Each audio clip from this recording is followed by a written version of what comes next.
You ever have one of those days? You know the one. You feel totally wiped out, like you've been running a marathon, but when you actually look back, you're like, what did I even do today? You were definitely busy, but were you productive? Okay, let's get into this because today we are cracking the code on how to really truly focus and get the work done that actually matters. Well, this is the goal. Author and professor Cal Newport has a name for it: deep work. Now, this isn't about firing off emails faster or cramming more meetings into your day. Nope.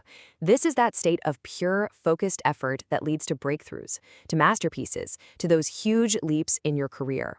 It's the stuff that makes you invaluable. Okay, so if deep work is this amazing, powerful thing, why does it feel practically impossible to achieve? I mean, we're all just swimming in this ocean of distraction, right? Every single ping, ding, and notification seems engineered to pull us away from it. But the real enemy here, it isn't just our phone. It's something way deeper, inside our own minds.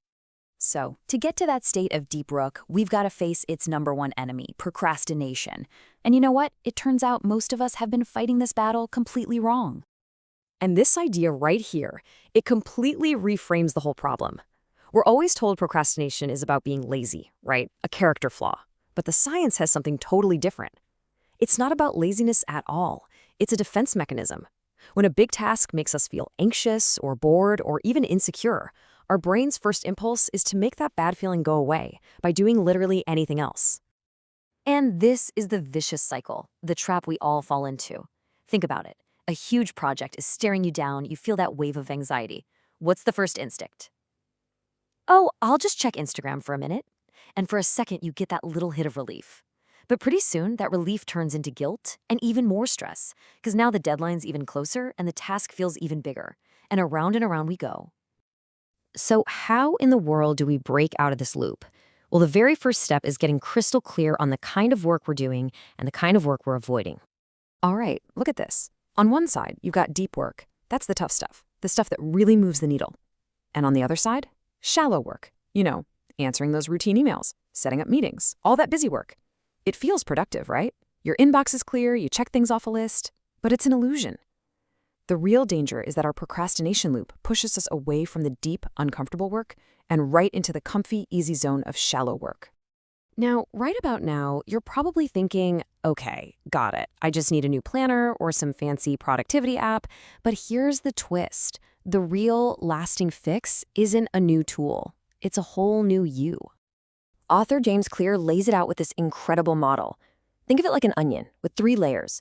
Most of us start on the outside with the results we want, the outcomes. We say, I want to publish a book. Then maybe we move a layer in to the process. Okay, I'll write for an hour every day.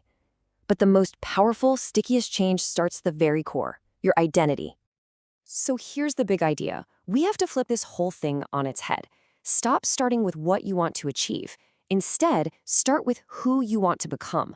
Ask yourself, who is the kind of person that could get the results I'm after? Just look at the difference here. An outcome-based goal is, I need to write 1,000 words today. Ugh, that feels like a chore, right? But an identity-based goal is, I am a writer. It changes the entire conversation you have with yourself. You're not forcing a task. You're just asking, what does a writer do? A writer writes. The action just becomes proof of who you already are. Okay, I know what you're thinking. This all sounds great, but how do I actually do it? How do I build this new identity as a deep worker? Let's break it down into a practical framework you can start using today. First things first, you've got to pick a philosophy, a strategy for how you'll manage your time. You've got the monastic approach. That's for like the genius living in a cabin, cutting off the world.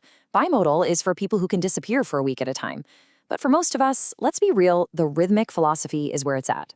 This is about making deep work a simple daily habit, blocking out that same 90-minute or 2-hour slot every single day until it's just a non-negotiable part of your rhythm. Okay, so once you've picked your philosophy, the next step is to build a ritual. And this isn't about raw willpower. It's about making it easy on yourself. You have to decide, where are you going to work without distractions? How long will you go for? Even 25 minutes is a great start. What are your rules? No phone, no internet. And what's your support? Is your coffee ready? Your playlist loaded? This whole ritual is like a trigger for your brain that says, hey, it's time to focus. And if you take away only one thing from this whole explainer, let it be this. The goal is to stop trying to do deep work and start becoming a deep worker. Every single time you show up and follow your ritual, you're casting a vote for that new identity. You're not just trying to focus, you are actively becoming a person who can focus deeply. So, I'm going to leave you with a question to put into action right away. Don't think about next month or even next week. Just think about tomorrow. What is that one really important thing, that one high-value task that you could dedicate your first deep work session to? Go on, name it. That's your first target. Look, building this identity is the crucial first step.